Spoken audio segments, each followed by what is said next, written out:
What if you do not have disjoint events, so they overlap? So remember, here's our Venn diagram, disjoint events. Now we have this overlap. So we take the probability of E or F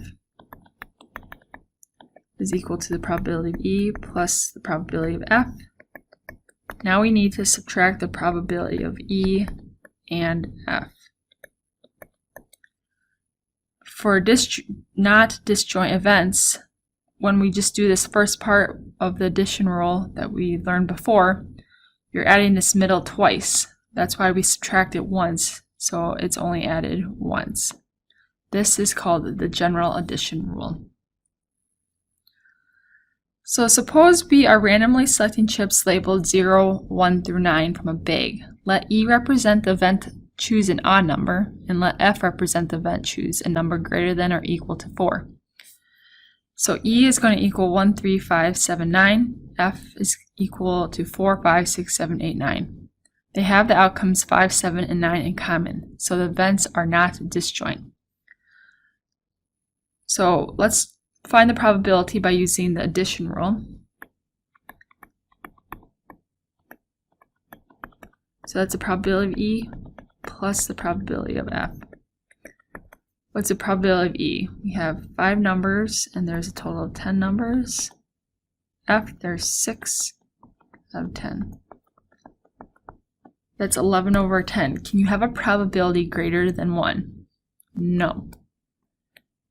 Okay. This is not always going to be the case where it's over 1 if you do this rule, but this is a good example to show you that you cannot use the addition rule for not disjoint events. So let's use the correct rule, the general addition rule, to figure out the probability.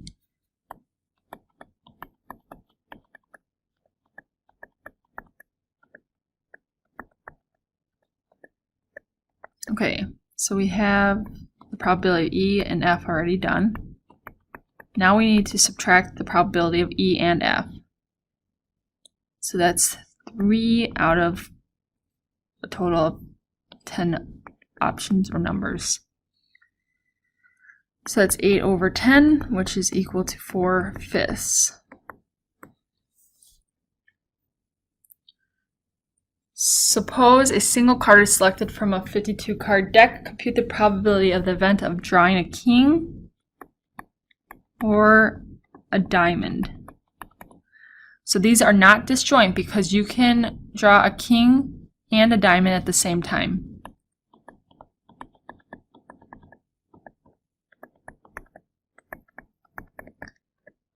So what's the probability of drawing a king? We found that out earlier. That's 1 over 13. What's the probability of drawing a diamond? That is 13 cards out of 52. And how many cards are a king and a diamond? There's 1 card that's a king and a diamond. So we get 16 over 52, which is 4/13.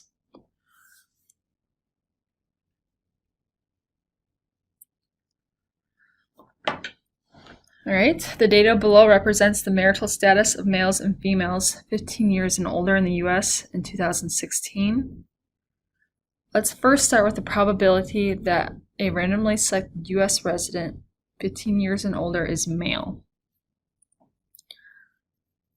So here's our males. You add that together, we get 125. And we're looking for all US residents. So we're going to add all of these together. And we get 257.7. So this is 0.485.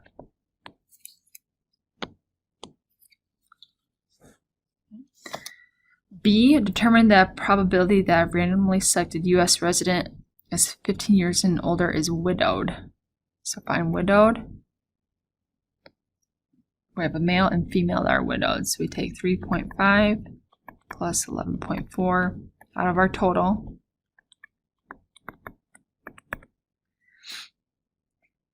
So when you do this, we should get 0.058.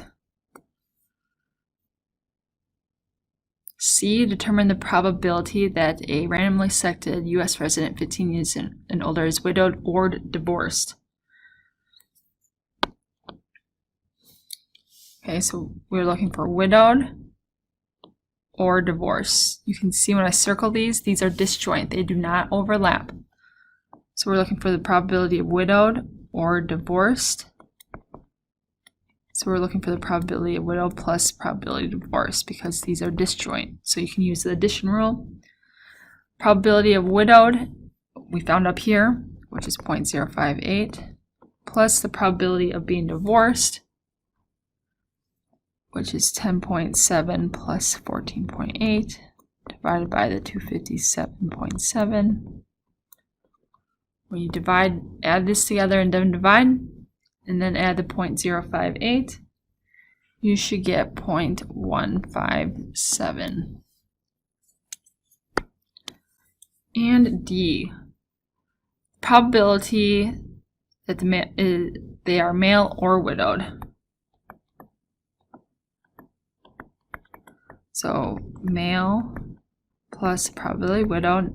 Now we ask if it is disjoint or not. So we have probability that they're male and the probability that they are widow. So you can see here, this is circled twice. This is what we're going to be subtracting out because these are not disjoint. So we need to subtract the probability that they're male and widowed. So the probability that they're male, we found in A, 0.485. Probability that they're widowed was in part B. And now we need to subtract the probability that they're male and widowed. So we have 257.7 is our total. How many are male and widowed? 3.5. Okay, when you do all this, we should end up with 0.529. So hopefully that's a good visualization to see that's why we need to subtract, because we circled it twice. You need to not double count.